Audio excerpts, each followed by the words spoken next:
Well, hey, Vibrant, welcome to the Next Level Coffeecast for the Meekonomics series. This is episode 5. My name is Zach Garrett. I'm the host for the Coffeecast, and with me today is our worship pastor, Aaron Lax. How's it going, Zach? Hi, Aaron. How are you? I'm great. I think you even dressed up for this occasion. A little bit. Oh, I like my parrot shirt. Gets me excited. Do you like my parrot shirt? I do. It's dapper. And maybe we need to talk about this, but you have the top button, and you said that there's a certain fashion trend as to why that top button needs to be. Yeah, this is definitely not official, but I think the way I understand it is if you have a collar with the buttons like this.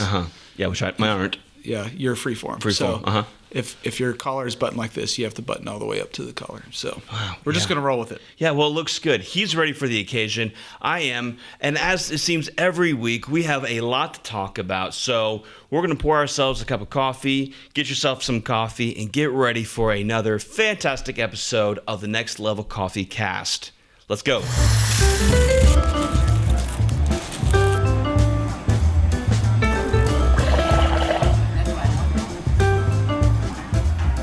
All right, so we have our cup of coffee. Now, I have a question for you. So you have traveled the world some because you were in the military and did 2 tours? Yes. Over in Afghanistan. Yep. So I'm curious, in your time spent over there, what is the coffee culture like over in the Middle East?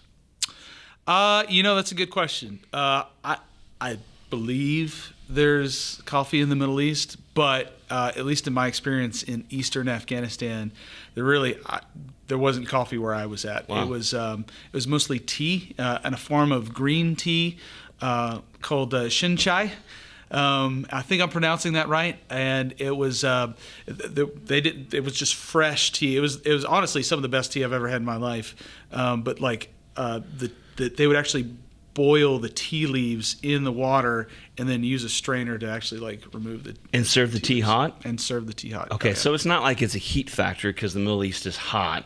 So it's not heat factor. It's just they prefer their tea over their coffee. Oh yeah, for sure, absolutely. I've definitely had tea when it was like 100 degrees outside. Mm-hmm. It was awful. Yeah. Culturally, how do they use their tea? Do they use it like we use coffee here? Yeah, that's another great point. I would say in America, we typically see caffeine as a vehicle for being around people. Mm-hmm. It's very it's a tool that we use, whereas in Afghanistan, tea was a measure of relationship. In the same way we would greet someone with a handshake, and opening the door for somebody to come in, offering somebody a drink of tea or a cup of tea was a way of inviting them to sit down and have a conversation and develop that relationship further. So, and it was I don't think I ever had a conversation with any of the locals, or if I was in a bazaar somewhere, I never had a conversation with somebody that didn't involve tea. So yeah. So it's almost rude to not have somebody. If somebody came into your home or you're meeting somebody, it was almost, we have to serve tea before we can engage in conversation. Absolutely. It would be dishonorable to not have refreshments. And tea was usually accompanied with some kind of they grew peanuts and stuff like that. They would have fresh stuff for you to eat. And so was tea fairly expensive? I mean, is it expensive to buy and to make out there, or is it fairly cheap like coffee? Not to us. I don't think it was expensive because it was pretty. Everybody had tea. So. But nonetheless, I mean, it's kind of an offering of peace, of coming into a conversation with somebody. I want to make you from my house. I want to make you tea because you're a guest and pour that. And I want you to stay a while. Yeah. Because if you're going to drink tea and it's piping hot, you got to wait for that sucker to cool down. Yeah. Yeah. Well, this is my conversation offering. We are brewing again. It's a Square One coffee that I purchased from Capital Joe's there in downtown Mechanicsburg. And I still have the whole bag left. So it's still fresh. It's still good. Went back to the French press style. Have you ever had coffee from a French press? I probably have, but I'm still being educated on something other than gas station coffee. So yeah. Well, I mean, it's fairly hot, but when you get a chance, take a sip there and tell me what you think. Yeah, let's see. I think it's called the Sasquatch blend. It's a dark roast. It's hot. it's hot. It's hot. Okay, so Christ-centered conversation over coffee. Now, I heard a word come up Sunday from TJ that I felt could encapsulate all of that. But what I've also found out is that word wasn't originally from TJ. She heard it from somebody else who happened to be sitting at the table with. And that word is... Gospelicious. Gospelicious. Yeah, where did that come from? So I can't take credit for it. So just for the whole morning, it was before church. We were in our production meeting, and we always spend time in prayer. And it was just a word that was on my head, and it was just something my prayer for the morning was that the message of Jesus and the gospel was enmeshed in everything that we were going to do and say and sing and listen to and read. And the word that I just thought described that perfectly was gospelicious. And I heard it said from the pulpit at a church in Texas by a guy named Matt Chandler. He's one of my favorite preachers. Yeah. And he had said, gospelicious. It's just stuck. It's a sticky word. Yeah. Well, I mean, I think that's what we want Coffeecast to be, is delicious coffee, Christ-centered, so it needs to be gospelicious. Absolutely. So really excited that you're here with me. Why don't we dive into Sunday's message, Aaron, and talking about anger. And Alex brought this verse from here to us from James 1:20, and this says, from the brother of Jesus says this: because human anger does not produce the righteousness that God desires. And I underlined and I highlighted the word produce, because anger isn't the destination, anger is the vehicle. Right, and it's such a powerful. I would say that anger is perhaps one of the most persuasive of emotions, because of how quickly it can alter our rationality, our thinking, even our behavior, to do something that can have profound consequences, oftentimes for bad, but can be for good. And we'll get to that to later. That Alex drove home at. But I'm curious, in the military, in your training and just from your commanding officers, did you have training on the emotion of anger? Like how to use that, how that may produce something in you as a soldier? Yeah, that's a good question. I think in the military, I would say the training would center around not letting your emotions control you. And so we do a lot of physical training, and then we'd be asked to do a very cognitive task to help us break free from helping regulate our emotions when we're under stress. So that's something that we would practice. I'll also just say, with my personality, anger is my favorite emotion. Really? Okay. Anger, like you said, is a vehicle, and it takes me to a destination that I'm sometimes afraid to go to. So part of my personality, I actually don't like conflict, but I do. And so I wrestle with this all the time.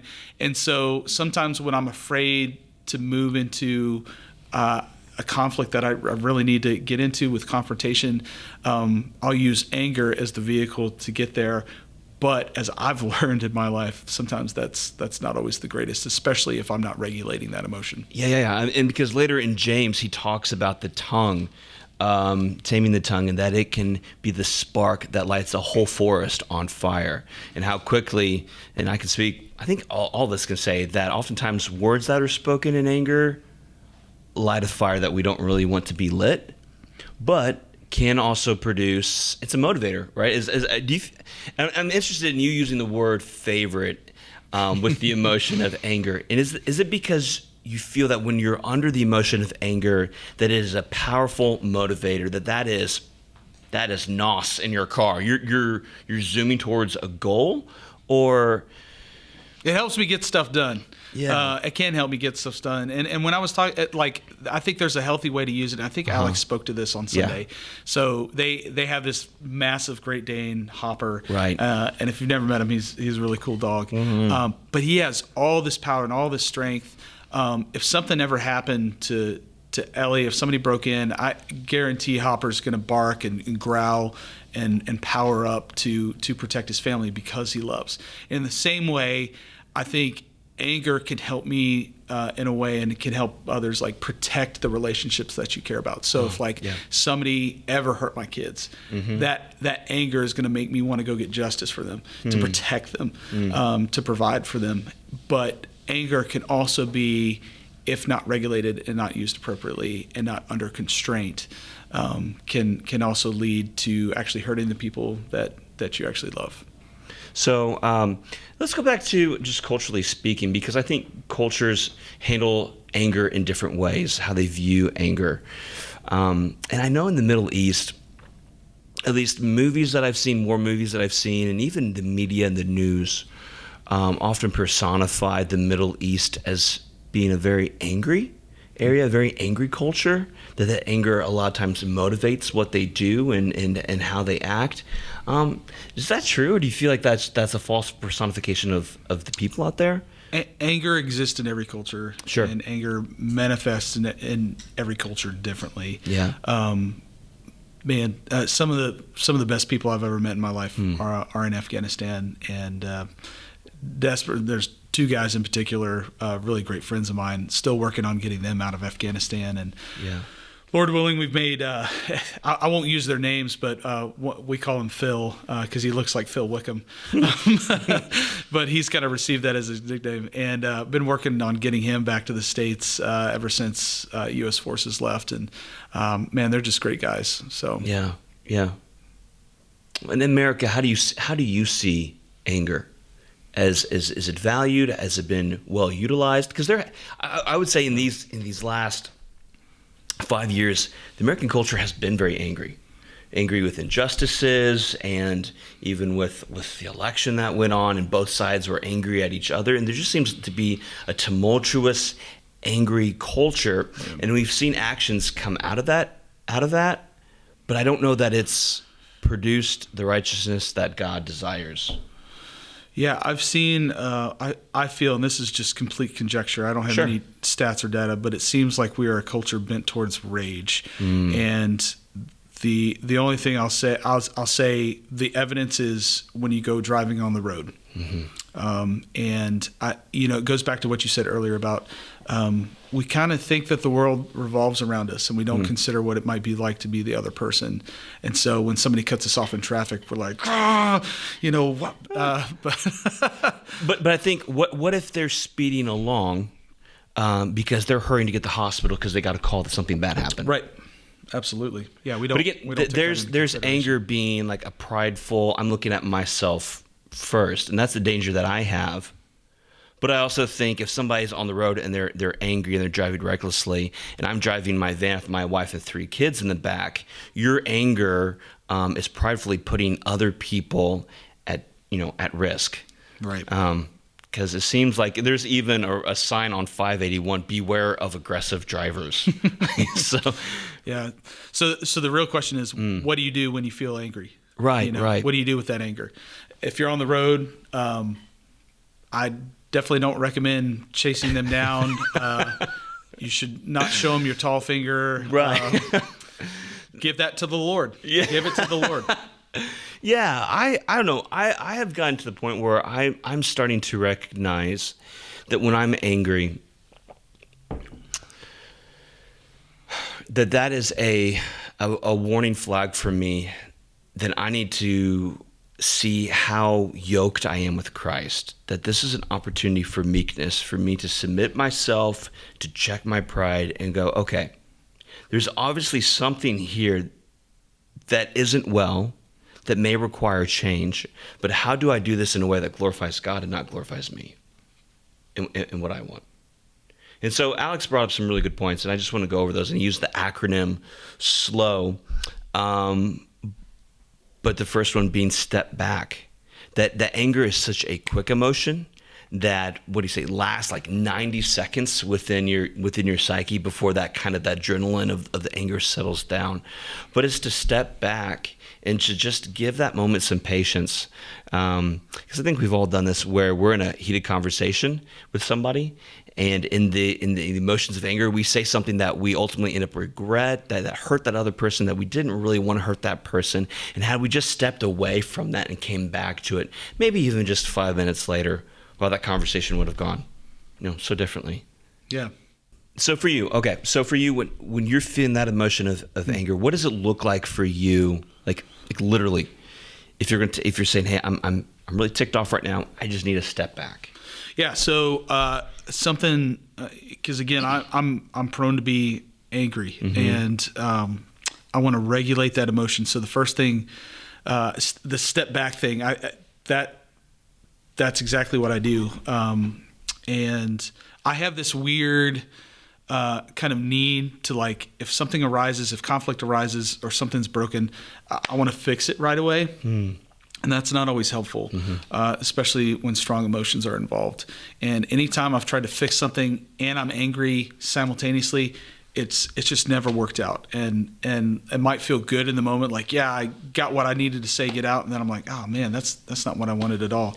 So definitely, like, if I feel, and even my wife and I, we kind of talk about this. If we feel that our emotions are starting to dictate what we say to one another, we have to be okay with, like, hey, I need like 5-10 minutes, because I don't want this to explode. Right. And so, yeah, stepping back, taking a day to sleep on it, which can be tough, because then I gotta wrestle. I gotta try to go to sleep and still feel like, oh, I want to fix this, but I have to just kind of release that and give that to God and be a little bit more open-handed about, and being patient, really. Yeah. Oh man, and I feel like that's so true for me as a parent, where you're as a parent, your kids are going to make you angry from time to time. But I think for me, my step back, and I've actually said this in premarital counseling, that one of the helpful questions is when you're in an argument, or I'm not arguing with my kids, but if they've done something where I feel like there needs to be a corrective action, I'm going, okay, with this reaction, am I doing this for myself, or am I doing this for us? Or maybe am I doing this for them? And I found that, if I just, like, in the moment of them doing something that needed corrective behavior, man, I got to step back and just check myself first before I feel like I can be often a healthy parent in that moment. Yeah. And then learning to love. Alex quoted, he said he kind of paraphrased this from the author Dan Ortland, that I thought that was really good. And it stemmed out of Hebrews 10:24, which says, provoke one another to love and good deeds. And he said, God is quick to love and has to be provoked to anger. We are quick to be angry and have to be provoked to love. Yeah. And that kind of goes in line with what you've said. So how do you find yourself, Aaron, feeling yourself this need to be, or how do you feel provoked at times when you're like, I'm angry, but I need to respond to this with gentleness and love? Yeah, it's actually something I've tried to talk to the kids more about at school, where when there's been like a kid that's hasn't been great to them on the bus or at school, we talk to them about, like, well, let's pray for them. Like maybe we don't fully understand. Obviously we're not saying, like, lower your boundaries and be unsafe around people that are kind of mean to you. That we're not saying that at all, but we are saying, like, maybe there's something going on in the home that's causing them to react that way. And so to see the other person's side, to see the other person's shoes, just like I was saying, like when we're on the road and we get cut off, just be a little bit more empathetic. And, like, I know there's a lot of bad drivers out there. Maybe they just didn't see you. It's not always something malicious that they're trying to, like, run you off the road. Own your part. Own your part. Are you good at that? In a situation whenever, and maybe that's kind of a loaded question. Maybe that's not a fair question. But in a situation when you find yourself angry. Yeah, the right answer is no. I always just say, are you a bad person? Yeah, very bad. Very bad. Yeah, no, it's not in my nature to initially say I've done wrong to you as well. It's in my nature to say, man, I want justice for Aaron. Yeah. But I also need to realize how flawed I am as a human being, and that I am still in the process of growth, in the process of sanctification. to realize I have not arrived, and I'm going to miss it today. I probably missed it in this conversation already. But that's stuff I got to own, and I got to be okay with that. And that's what the gospel does for us. So going back to Gospelicious, the burden isn't on me to be this person that tries to say things all the time. Not to say that I strive. I don't strive for that. I strive to be the very best I can, to love other people, to use the gifts that God has given me, my personality. But at the same time, I'm going to miss it. I'm going to miss it today. I'm going to miss it tomorrow. And I've got to own that. I've got to be okay with owning that. And I am okay with owning that because it's the gospel of peace. Jesus, it's Jesus's victory, not mine. And I could just go, yeah. You know? Yeah, that brings up a really good point, Aaron, that owning it is not the same as being a slave to it, or letting that burden remain on your shoulders, because that mistake that you made, and maybe it was a sin, Jesus took that to the cross. Right. And while we feel the weight of our sins, we don't have to bear them. Sin has consequences, and maybe you did something that hurt somebody, or you said something that was unkind.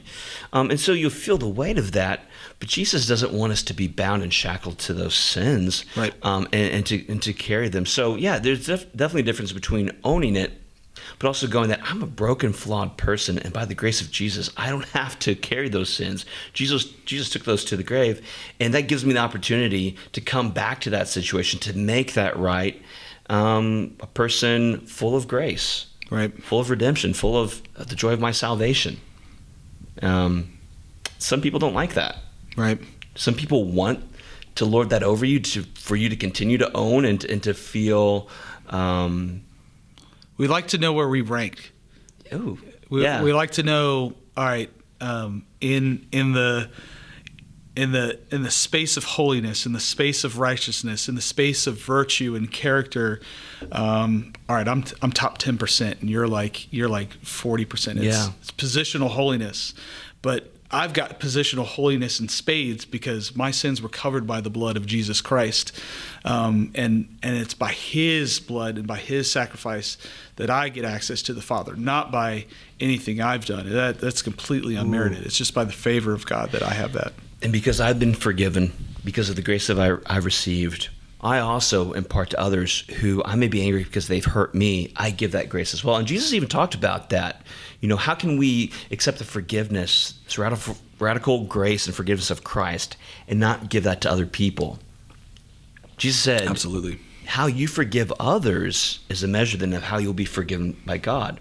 So while I'll own it, if I've hurt you, I'll own it. But knowing that you are a follower of Jesus Christ and you too have your sin, but you've been also forgiven, I know that, or I'm going to expect that you're not going to continue to lord that over me, to hold that against me, because we treat each other with grace. It's that learning to love. It's the forgiveness and the compassion that we share. Right.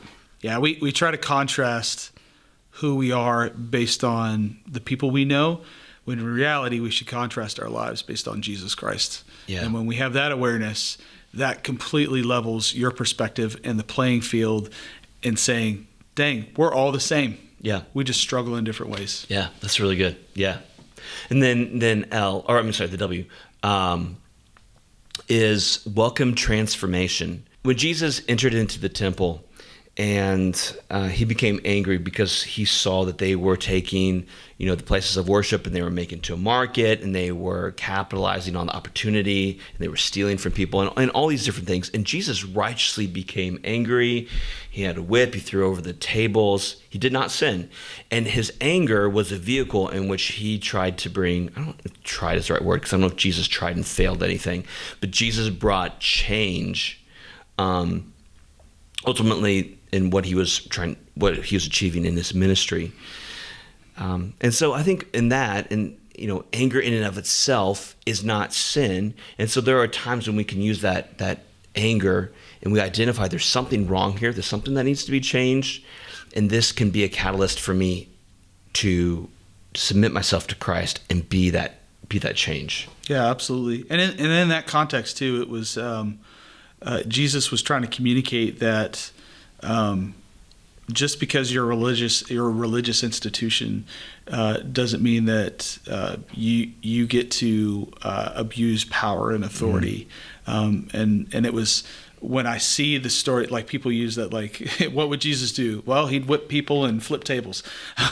But really, Jesus loved the people that God loved, and he saw a man-made institution lording authority over. And so it was a moment really of love to say, you can't do this to people. Yeah.